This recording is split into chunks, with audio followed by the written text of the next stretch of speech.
Ready.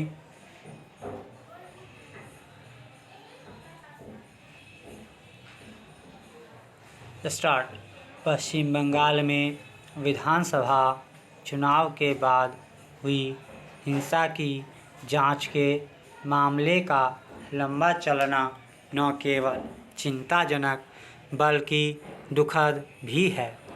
जहां एक ओर चुनाव के बाद हुई हिंसा सरासर अपराध थी, तो वहीं इस अपराध को छिपाने या इसका लाभ उठाने की सियासी कोशिश उससे भी बड़ा अपराध है। कोई आश्चर्य नहीं, कलकत्ता हाई कोर्ट के चुनाव बाद हुई हिंसा मामले में सीबीआई जांच के आदेश दिए हैं, लेकिन इससे ममता सरकार खुश नज़र नहीं आ रही है।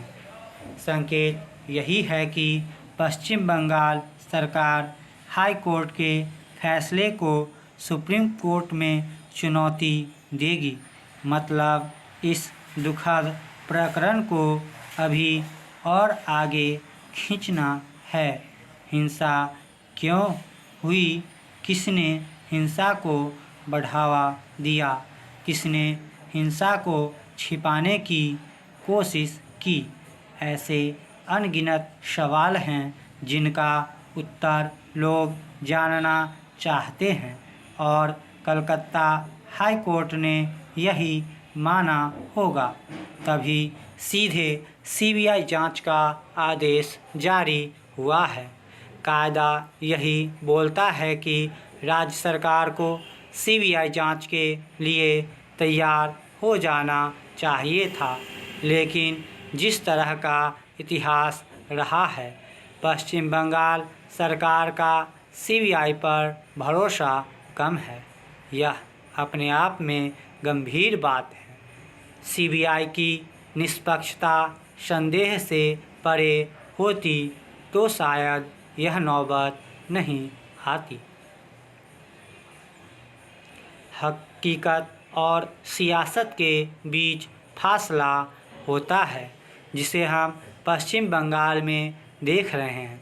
कौन सही है, इसका फैसला एक ईमानदार जांच से ही संभव है, लेकिन हाई कोर्ट के फैसले के बाद जो लोग पश्चिम बंगाल सरकार पर हमलावर हुए हैं, उससे चिंता बढ़ जाती है। ममता बनर्जी के करीबी और टीएमसी सांसद सौगत राय ने साफ कहा है कि मैं इस फैसले से नाखुश हूं। अगर हर कानून और व्यवस्था के मामले में जो पूरी तरह से राज्य सरकार के अधिकार क्षेत्र में है, सीबीआई का दखल होता रहा, तो यह राज्य के अधिकार का उल्लंघन है। दूसरी ओर कलकत्ता हाई कोर्ट के फैसले का केंद्रीय मंत्री अनुराग ठाकुर ने स्वागत किया है। बेशक लोकतंत्र में सभी को अपनी विचारधारा के प्रचार प्रसार का हक है, लेकिन हिंसा की इजाज़त किसी को नहीं है। फिर भी राजनीतिक पार्टियों को संयम तो बरतना चाहिए। जांच के मुकाम पर पहुंचने के पहले ही हमलावर हो जाना कोई अच्छी बात नहीं है। कोलकाता हाई कोर्ट ने अभी केवल जांच के आदेश दिए हैं। सबको परिणाम का इंतज़ार करना चाहिए। हाई कोर्ट ने पश्चिम बंगाल में चुनाव बाद हुई हिंसा के प्रति पर्याप्त सजगता दिखाई है।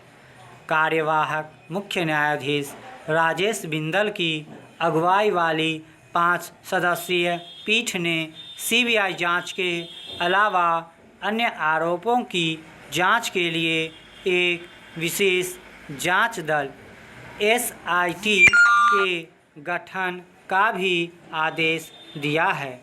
दोनों जांच अदालत की निगरानी में की जाएगी।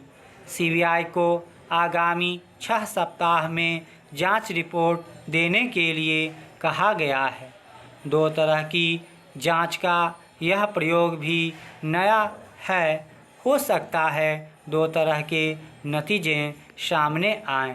सीबीआई की जांच राज्य सरकार के खिलाफ जाए और एसआईटी की जांच उसके पक्ष में हो। खैर, केंद्र और राज्य सरकार को पूरी सावधानी से आगे बढ़ना चाहिए। कहीं न कहीं कमियां रही हैं, तभी तो हिंसा के दौरान हुए हत्या बलात्कार की शिकायतें भी सामने आई हैं।